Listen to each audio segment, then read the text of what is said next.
Hello दोस्तों, तो आज का हमारा जो क्वेश्चन है जीके और जीएस की जो महत्वपूर्ण इम्पोर्टेंट सीरीज चल रही है। ये जो जीएस के क्वेश्चन है ये हर गवर्नमेंट एग्जाम, चाहे वो आपका रेलवे हो, वो आपका पुलिस हो, वो आपका एसएससी हो, बैंक हो, जितने भी गवर्नमेंट जॉब के एग्ज़ाम होते हैं उन सब के लिए सारे जीके के क्वेश्चन बहुत ही इम्पोर्टेंट हैं। तो दोस्तों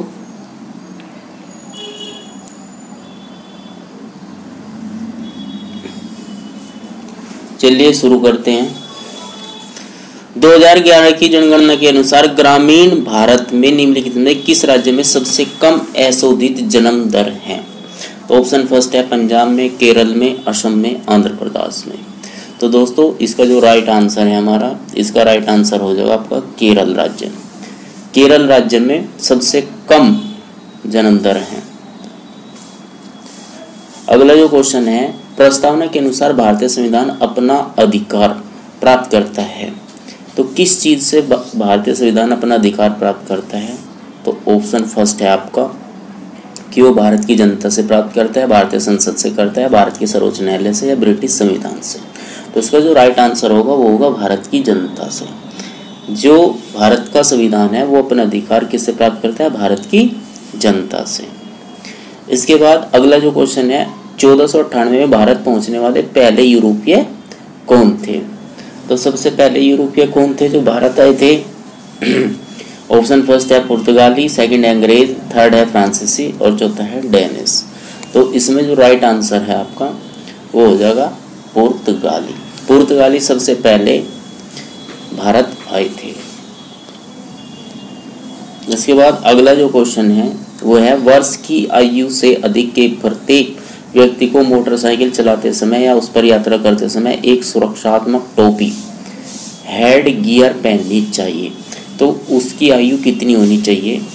तो ये पूछा गया है। तो उसमें आयु दिए गए, फर्स्ट ऑप्शन 4 वर्ष, सेकंड है 16 वर्ष, 18 वर्ष, 7 वर्ष। तो इसका जो राइट आंसर है वो है आपका 4 वर्ष।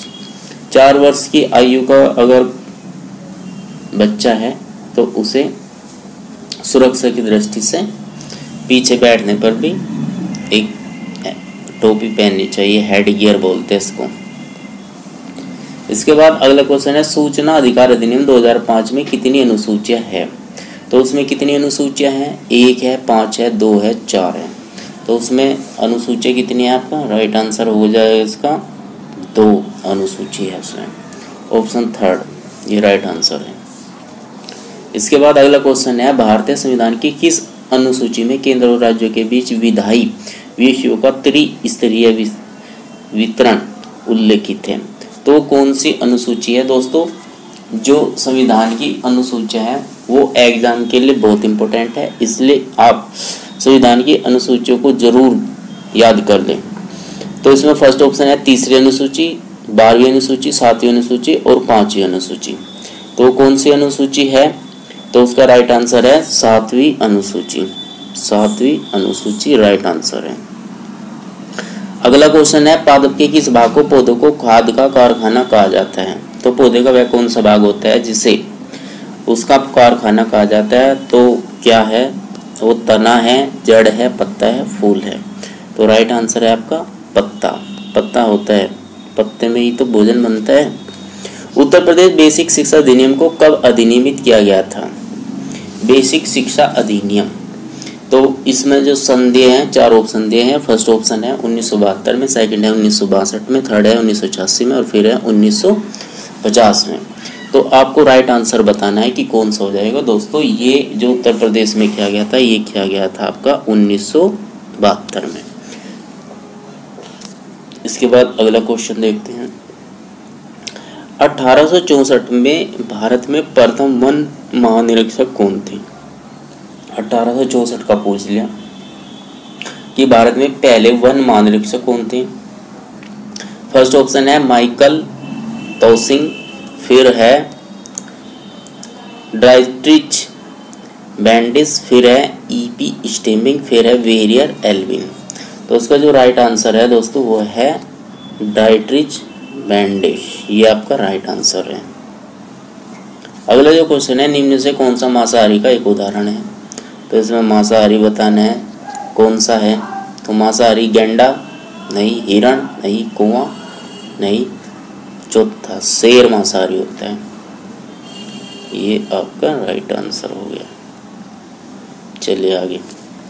इसके बाद है संसद के दोनों सदनों की संयुक्त बैठक बुलाने का अधिकार किसके पास होता है। फर्स्ट ऑप्शन है भारत के राष्ट्रपति, सेकंड है लोकसभा के अध्यक्ष, थर्ड है भारत के प्रधानमंत्री और फिर है भारत के उपराष्ट्रपति। तो इसका जो राइट आंसर हो जाएगा वो क्या हो जाएगा, किसके पास होता है ये अधिकार, भारत के राष्ट्रपति के पास होता है ये अधिकार संसद की दोनों बैठक बुलाने का। ओके, आगे चलते हैं। फिर है भारतीय संविधान के किस अनुच्छेद में उल्लेखित है कि सर्वोच्च न्यायालय एक अभिलेख न्यायालय कोर्ट ऑफ रिकॉर्ड होगा। अनुच्छेद 121 है, अनुच्छेद 117, अनुच्छेद 125, अनुच्छेद 129। तो कौन सा अनुच्छेद है दोस्तों जिसमें बताया गया है, तो दोस्तों वो अनुच्छेद है हमारा 129वें नंबर का अनुच्छेद 129 राइट आंसर है। इसके बाद अगला क्वेश्चन है भारतीय संविधान में राज्य के नीति निर्देशक तत्वों की अवधारणा से लिया गया है। तो किस देश के संविधान से भारत में नीति निर्देशक जो तत्व हैं उनकी अवधारणा को लिया गया है। तो फर्स्ट है जर्मन संविधान, सेकंड है अमेरिकी संविधान, थर्ड है जापानी संविधान, फिर है आयरिश का संविधान। तो इसमें राइट आंसर हो जाएगा हमारा आयरिश का संविधान। फिर है भूदान आंदोलन वर्ष में प्रारंभ किया गया था। तो भूदान आंदोलन किस साल में प्रारंभ किया गया था ये आपको बताना है। सन दिया गया 1960 में, 1961 में, 1948 में, 1951 में। तो राइट आंसर क्या होगा इसमें, तो इसका जो राइट सन होगा वो होगा सन 1951। भूदान आंदोलन कब शुरू किया गया था, 1951 में। किसी वर्ड डॉक्यूमेंट में टेक्स्ट को पेज के लेफ्ट और राइट दोनों मार्जिन में सेट करने के लिए किस अलाइनमेंट का उपयोग किया जाता है। तो कौन, ये आपका कंप्यूटर से क्वेश्चन है। तो किस अलाइनमेंट का उपयोग किया जाता है, left alignment, justified alignment, centre alignment और वर्टिकल अलाइनमेंट। तो दोस्तों कौन सा अलाइनमेंट होता है, वो होता है दोस्तों जस्टिफाई अलाइनमेंट, ये वाला। इसके बाद है राष्ट्रीय मानवाधिकार आयोग अध्यक्ष होने चाहिए उच्च न्यायालय के सेवानिवृत्त न्यायाधीश, फिर है उच्च न्यायालय के सेवानिवृत्त न्यायाधीश, उच्च न्यायालय के सेवानिवृत्त मुख्य न्यायाधीश, वकील, और फिर है सर्वोच्च न्यायालय के सेवानिवृत्त मुख्य न्यायाधीश या सर्वोच्च न्यायालय के सेवानिवृत्त न्यायाधीश। तो इसमें राइट आंसर क्या हो जाएगा आपका, राइट आंसर हो जाएगा सर्वोच्च न्यायालय के सेवानिवृत्त मुख्य न्यायाधीश या सर्वोच्च न्यायालय के सेवानिवृत्त न्यायाधीश। ओके, इसके बाद आगे चलते हैं। भारतीय संविधान का निम्न से कौन सा अनुच्छेद राष्ट्रपति को राज्य में राष्ट्रपति शासन लगाने का अधिकार देता है। वो कौन सा अनुच्छेद है, वो अनुच्छेद 280 है, अनुच्छेद 370 है, अनुच्छेद 356 है, अनुच्छेद 380 है। तो इसमें राइट अनुच्छेद बताना है कौन सा अनुच्छेद होता है जो राष्ट्रपति को राज्य में राष्ट्रपति शासन लगाने का अधिकार देता है। तो वो होता है अनुच्छेद 300 दोस्तों, अनुच्छेद 356 के तहत राष्ट्रपति राज्य में राष्ट्रपति शासन लगा देता है। इसके बाद अगला जो क्वेश्चन है वो है भारतीय संविधान का कौन सा भाग केंद्र और राज्य के बीच विधायी संबंधों से संबंधित है। तो वो कौन सा भाग है, भाग 22, भाग 9, भाग 8 और भाग 11। तो इसका राइट आंसर है भाग 11। तो ये भाग 11 होता है। इसके बाद अगला क्वेश्चन है यदि कोई विदेशी नागरिक अश्लील सामग्री प्रकाशित करने के लिए भारतीय सर्वर का उपयोग करता है तो वह के तहत दंडनीय हो सकता है। तो कौन सा कानून है, विदेशी नागरिक का साइबर कानून, भारत के साइबर कानून, ए और बी दोनों, न ही ए और न ही बी। तो इसमें हमें बताना है कि वो कौन सा कानून है। तो उसमें जो कानून होगा वो होगा भारत का साइबर कानून। ओके दोस्तों,